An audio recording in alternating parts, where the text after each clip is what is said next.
Hello बच्चा लोग। तो चलो आज की क्लास स्टार्ट करते हैं।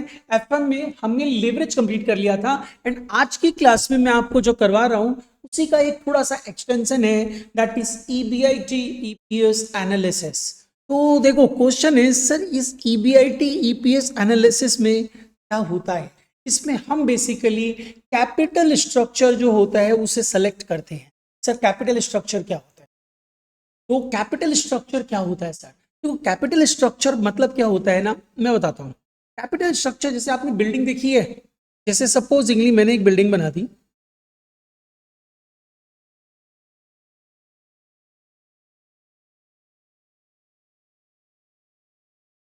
इस बिल्डिंग में अलग अलग फ्लोर है।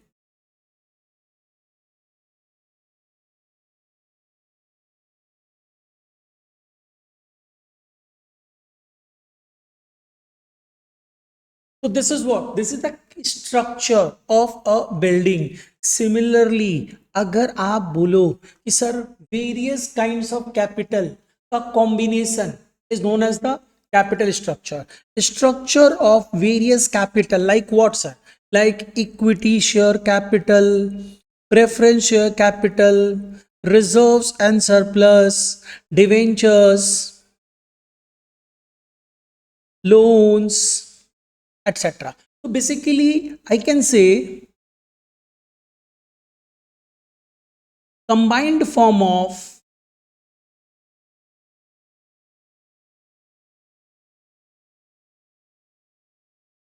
various sources of finance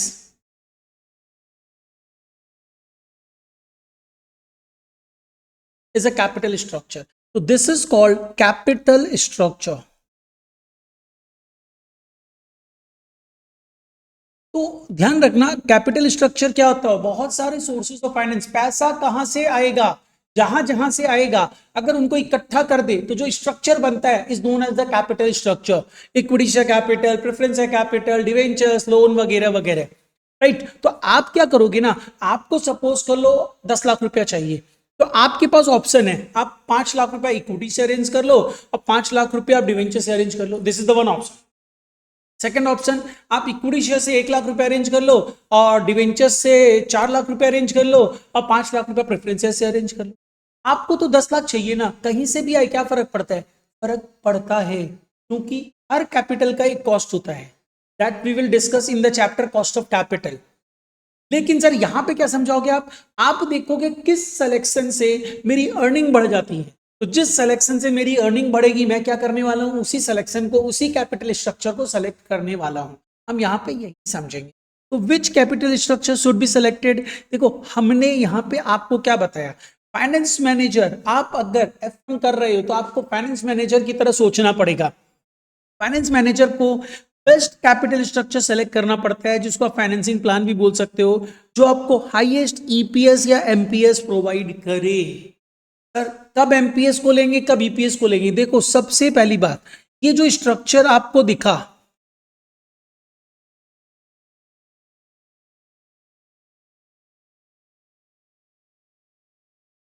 अगर आपका मोटिव प्रॉफिट मैक्सिमाइजेशन है तो इन सच केस आप ईपीएस के बेसिस पे प्लान को सेलेक्ट करोगे।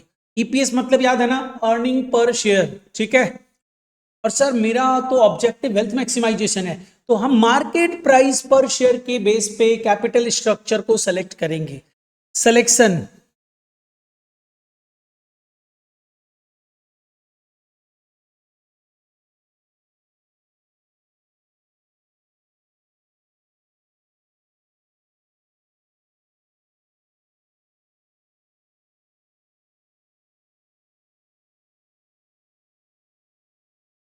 आपके ऑब्जेक्टिव बेस्ड सिलेक्शन है। आपका ऑब्जेक्टिव क्या है? आपका ऑब्जेक्टिव है वेल्थ मैक्सिमाइजेशन।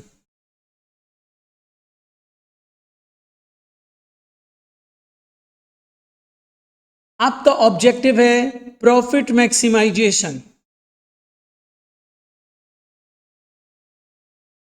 तो भाई आपका जो ऑब्जेक्टिव है ना, आप अपने ऑब्जेक्टिव के बेसिस पे ही मूवमेंट करोगे। तो आपका ऑब्जेक्टिव अगर प्रॉफिट मैक्सिमाइजेशन है तो आप क्या करने वाले हो, आप बोलोगे सर जिसमें मार्केट प्राइस, जो प्लान, जो कैपिटल स्ट्रक्चर मेरे मार्केट प्राइस को बढ़ा देगा, हम उसी को सेलेक्ट करेंगे। तो यहां पे अगर ऐसा कुछ रहता है तो आप क्या करने वाले हो, select the plan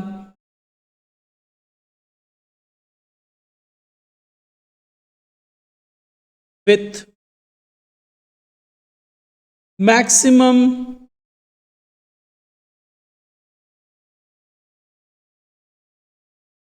with highest MPS. MPS refers to market price per share. Sir कैसे कैलकुलेट करेंगे, पीई रेशियो याद है, कहीं मैंने बताया होगा, प्राइस अर्निंग रेशियो नहीं बताया तो अभी समझ लो। प्राइस अर्निंग रेशियो, ये रेशियो अपने आप में आपको रेशियो देता है, price earning ratio. P refers to price, P ratio equal to market price divided by earning price per share. तो आपको अगर मार्केट प्राइस निकालना है तो आप क्या करोगे, ईपीएस आपको पी रेशियो में दे दूंगा इनटू पीई रेशियो, ये टाइम्स में होगा, equal to you will get MPS. ठीक है, तो अगर आपका ऑब्जेक्टिव वेल्थ मैक्सिमाइजेशन रहता है तो in such a case select the plan with the highest MPS. Okay sir मेरा ऑब्जेक्टिव तो प्रॉफिट मैक्सिमाइजेशन है, तो select the plan with highest EPS. और ईपीएस मतलब अर्निंग पर शेयर, और अर्निंग पर शेयर निकालने का फॉर्मूला क्या था sir, PAFES, profit available for equity shareholders divided by number of equity shares. This is equal to EPS. Got it?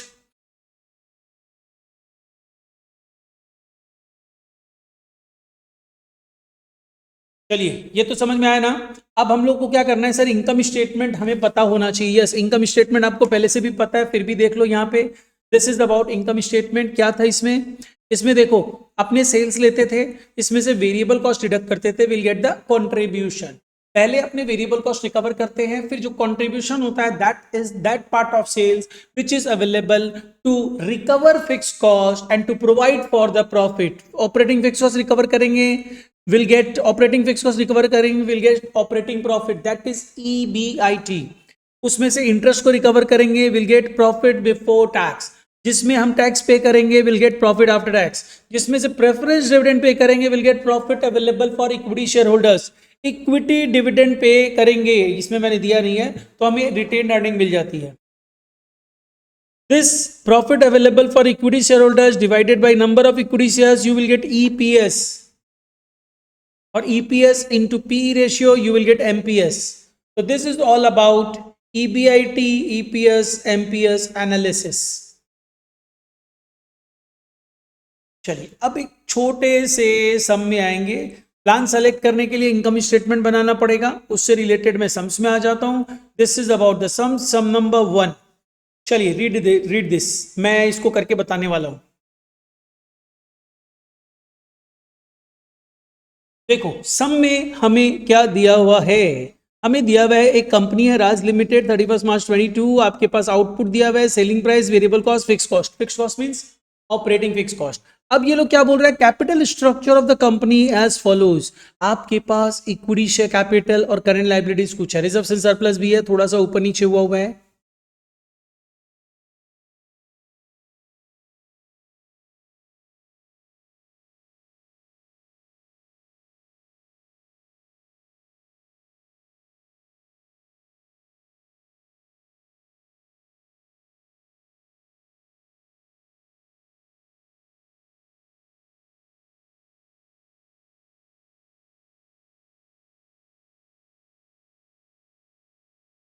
This is reserve and surplus, 5 lakh is the reserve and surplus, current liability 5 lakh है, total 20 lakh का capital employed है। तो राज limited ने decide किया, क्या decide किया, राज limited ने decide किया कि एक एक्सपेंशन प्रोजेक्ट में जाएंगे जिसके लिए हमें 20 लाख रुपया चाहिए, जिससे हमारा आउटपुट 50% से बढ़ जाएगा, फिक्स्ड कॉस्ट भी 5 लाख रुपया बढ़ जाएगा। बट वेरिएबल कॉस्ट क्योंकि प्रोडक्शन ज्यादा होगा डिक्रीज कर जाएगा per unit by 15%। Additional output को एग्जिस्टिंग सेलिंग प्राइस पे without any adverse impact on the market बेच सकते हैं। तो जो 20 लाख रुपया हम अरेंज करेंगे कैसे अरेंज करेंगे?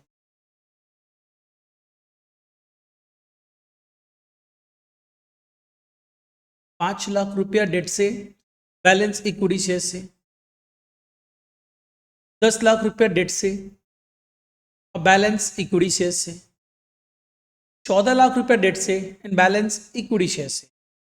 रेट दे दी गई है, मार्केट प्राइस ₹200 है। अब एक चीज पे ध्यान दो, क्वेश्चन नंबर 1 मैं सॉल्व कर रहा हूं।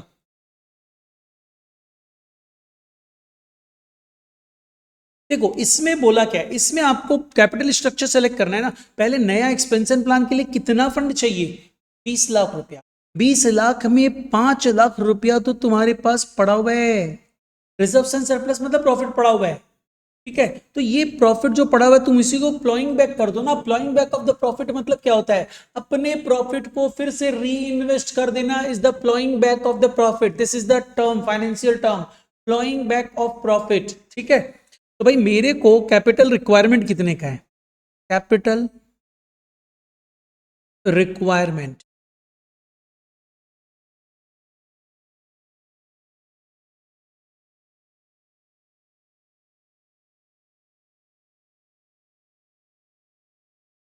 ₹20 लाख। 20 लाख का रिक्वायरमेंट है। इस 20 लाख के रिक्वायरमेंट में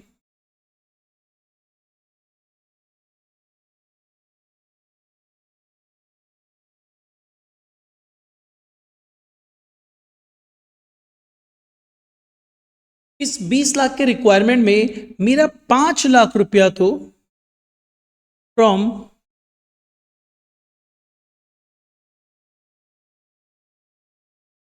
रिजर्व्स एंड सरप्लस ₹5 लाख आ जाएगा। तो एडिशनल फंड रिक्वायर्ड कितना होगा? 20 लाख, ₹15 लाख। अब इसकी तो बात ही मत करो, ये तो तुम्हारे पास पड़ा हुआ है तो क्यों लेंगे भाई बाहर वालों से लोन?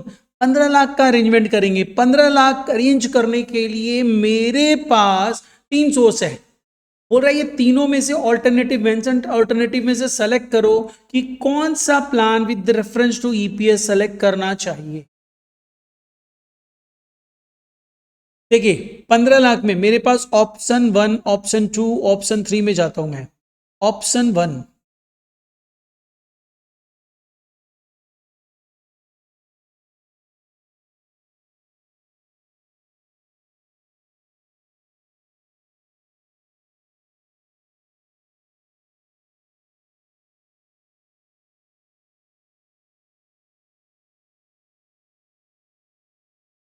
ऑप्शन 1 में क्या करने वाला हूं, 5 लाख लोन लूंगा एट द रेट 10%।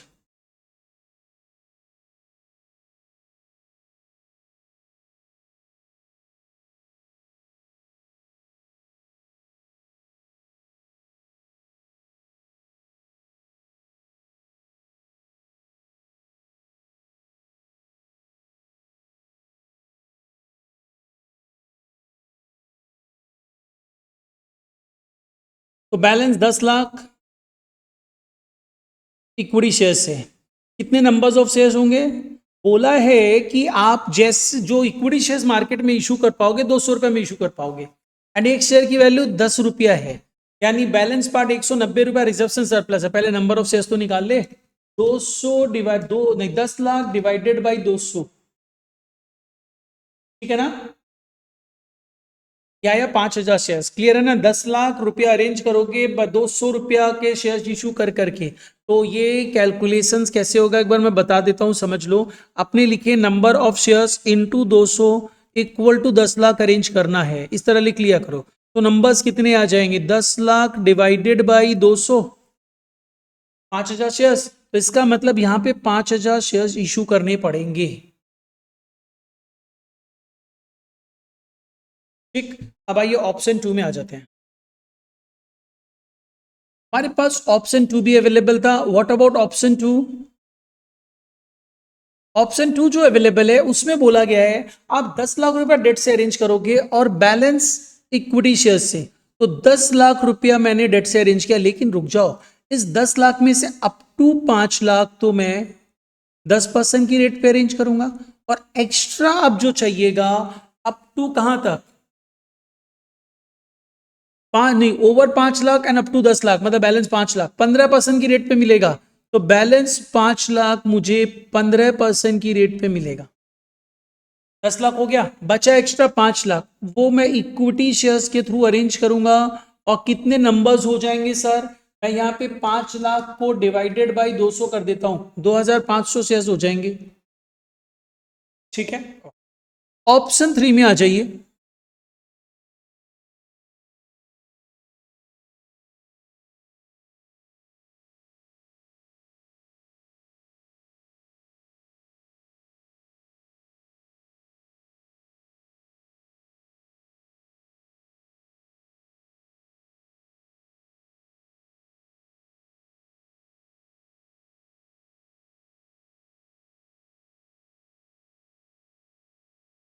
14 लाख रुपया डेट से ओवर 10 लाख 20% के रेट पे मिलेगा।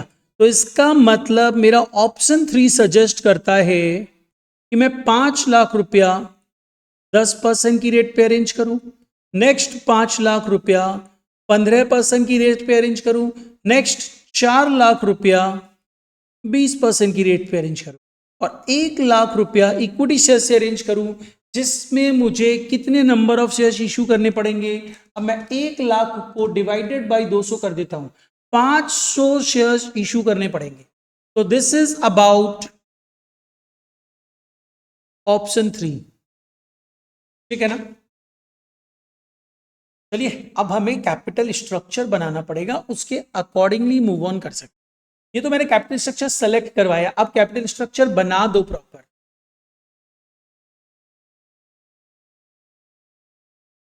जैसे ये कैपिटल स्ट्रक्चर ही बनाए हैं।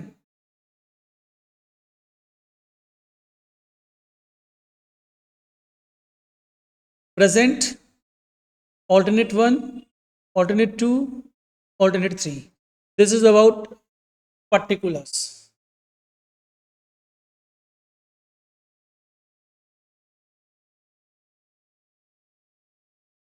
current plan, alternate 1, alternate 2, alternate 3। चलिए, तो सबसे पहले मैं ले लेता हूं इक्विटी शेयर कैपिटल। देखिए समझिएगा, अभी आपके पास ऑलरेडी 1 लाख शेयर है 10 रुपए एच के, this is about present plan. मैं ऑफ ₹10 इंच लिख देता हूं। तो प्रेजेंट प्लान में 1 लाख शेयर 10 रुपए के थे, मतलब इक्विटी शेयर कैपिटल 10 लाख का है। अब आ जाओ रिजर्व्स एंड सरप्लस। इसमें मैं देखूं तो इंक्लूडिंग सिक्योरिटीज प्रीमियम। वैसे एक अच्छी चीज बताता हूं, इन दोनों को अगर मर्ज करके बोलोगे ना तो उसको हम लोग बोलते हैं इक्विटी, और अगर अलग अलग बोलोगे तो इक्विटी शेयर कैपिटल अलग लिखो, रिजर्व्स एंड सरप्लस अलग लिखो। तो ये तो हो गया कंसेप्ट समझाने के लिए। अब आ जाओ वापस से जो हम लोग कर रहे थे। सर एग्जिस्टिंग प्लान में मेरे पास 5 लाख रुपया रिजर्व्स एंड सरप्लस में है, ले लो। कैपिटल एम्प्लॉयड लेते समय करंट लाइबिलिटीज नहीं ली जाती है, तो नहीं ले रहे हैं। तो ये हुआ। अल्टरनेट प्लान में क्या हुआ, देखो इक्विटी शेयर्स 5000 शेयर्स इशू हुए हैं, 2500 शेयर्स, 500 शेयर्स। तो इसका मतलब 5000 शेयर्स, 1 लाख शेयर्स थे, 5000 शेयर्स और आ गए, 1,05,000 इंटू 10, 10,50,000। दूसरे में 1,02,500, मतलब 10,25,000। तीसरे प्लान में सर कैसे ले रहे हो आप, देखो ना मैं number of shares extra add on करते जा रहा हूं, यहाँ 5,000 शेयर्स एक्स्ट्रा और ऐड होंगे ना। ऑप्शन 1 में पहले से 1 लाख शेयर्स थे, 5,000 शेयर्स और ऐड कर दिए, तो कितने हो गए, 1,05,000 शेयर्स इंटू 10 रुपया, 10,50,000। ऑप्शन 2 में 1 lakh shares plus 2,500 shares, 1,02,500 shares multiplied by 10, 10,25,000। Option 3 में 500 शेयर्स, 1,05,000 शेयर्स, 1 लाख शेयर्स पहले से थे, 500 शेयर्स और आए, तो 1,05,000 शेयर्स मल्टीप्लाइड बाई 10, 10,05,000।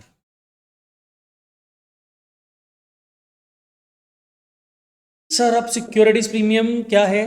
देखिए शेयर्स की वैल्यू, एक शेयर की वैल्यू 10 रुपया थी, हमने क्या किया, उसे मार्केट प्राइस 200 रुपये में बेचा। तो over and above the face value आप जो भी अमाउंट लेते हो that is called securities premium. तो 190 रुपए का प्रीमियम ले रहे हो, तो securities premium will be shown under the reservation surplus. तो इसमें सिक्योरिटीज प्रीमियम दिखा देंगे 5 लाख है, वो तो सही बात है। एक्स्ट्रा कितना आया, जितने एक्स्ट्रा शेयर्स इशू किए हो, कितने कितने शेयर्स है देखो, 5,000 शेयर्स, याद रखना 2500 शेयर्स, 500 शेयर्स, इन पे 190 से मल्टीप्लाई कर दो। तो मैं अब आ जा रहा हूं सर, ऑप्शन 2 में रिजर्वेशन सरप्लस होगा 190 इंटू 190 इंटू 5,000 शेयर्स, मतलब 9,50,000 प्लस 5 लाख, प्लस 5 लाख क्यों सर, पहले से जो 5 लाख था। तो यहां पे टोटल अमाउंट आ गया 14,50,000, फिर 2,500 shares into 190 plus 5 lakh, plus 5 lakh क्यों कर रहे हो, एग्जिस्टिंग पार्ट को एड ऑन कर दे रहे हैं। अब उसके बाद आप 500 shares into 190 a plus 5 lakh, 5,95,000 done. This is about equity, you can term both as equity, both मतलब सर इन दोनों को मिला के मैं इक्विटी बोल सकता हूं। अलग अलग लिखो तो कोई दिक्कत ही नहीं है, आप मिला के लिखना चाहो तो मिला के लिख दो और इक्विटी बोल दो इसको,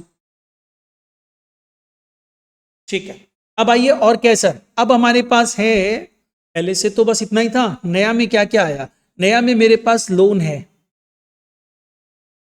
एक एट द रेट 10% पे है, एक एट द रेट 15% पे है, एक एट द रेट 20% पे है। एग्जिस्टिंग प्लान में कुछ नहीं था, नए प्लान्स में है। पहले प्लान में 5 लाख रुपया का लोन है 10% के रेट पे और कुछ नहीं है। दूसरे प्लान में 5 लाख का लोन 10% के रेट पे, 5 लाख का लोन 15% के रेट पे। तीसरे प्लान में 5 लाख का लोन 10% के रेट पे, 5 लाख का लोन 15% के रेट पे, 4 लाख का लोन 20% के rate. This is your capital structure. देखो करंट प्लान तो मैंने ऐसे ही बनवा दिया। Capital structure can also be termed as a capital employed.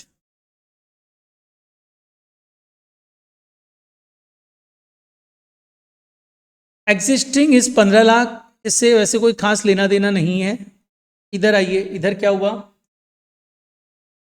से मैं बता दूं, जो एग्जिस्टिंग था वो तो था ही, उसके अलावा एग्जिस्टिंग प्लान मतलब 15 लाख, और एक्स्ट्रा कितना लाया आपने, 20 लाख चाहिए था, 5 लाख अपना ओन फंड यूज करेंगे तो एक्स्ट्रा कितना आया, 15 लाख आया। तो मतलब 30 लाख का कैपिटल एम्प्लॉयड है हर ऑल्टरनेट प्लान में, चेक कर लो।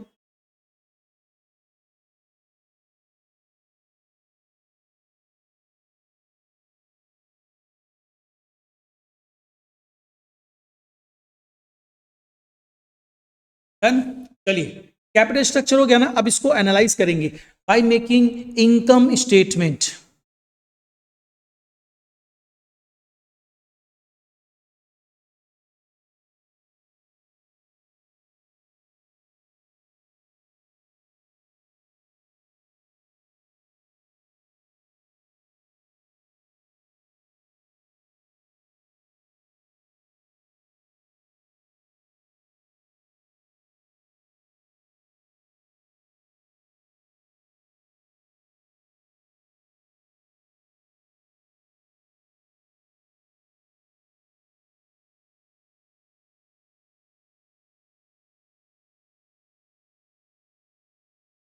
देखो हमने क्या किया, आई थिंक प्लान्स हमने सेलेक्ट कर लिया था, राइट ना।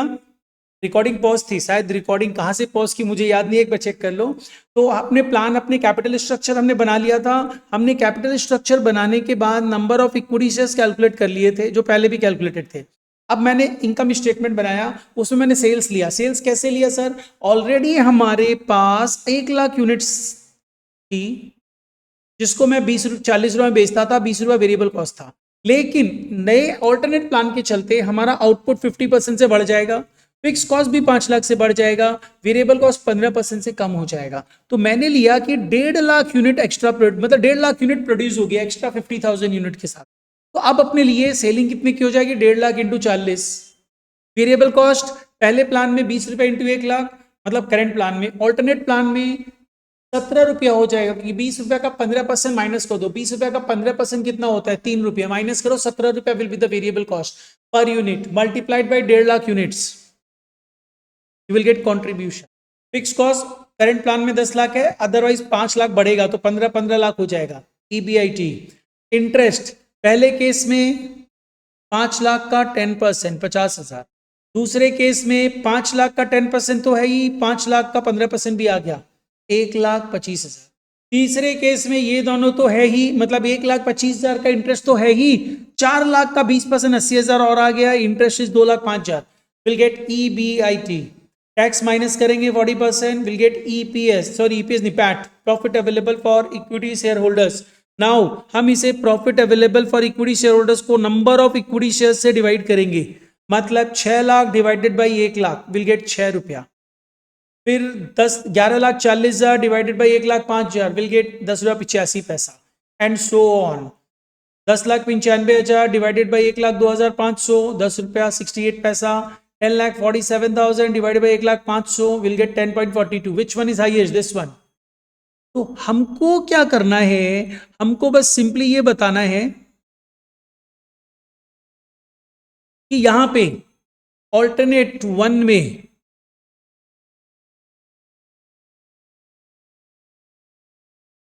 alternate one will provide highest EPS। तो हमने लिख दिया from above we found that fund raised using alternate one will provide highest EPS, so we should raise additional fund for expansion plan using alternate one। using alternate one मतलब मुझे alternate one 5 lakh रुपया 10% के rate पे loan लेना चाहिए और 10 लाख रुपया मुझे अल्टीमेटली क्या करना चाहिए, इक्विटी शेयर्स के थ्रू 5,000 इक्विटी शेयर्स 200 रुपया में इश्यू करके अरेंज करना चाहिए।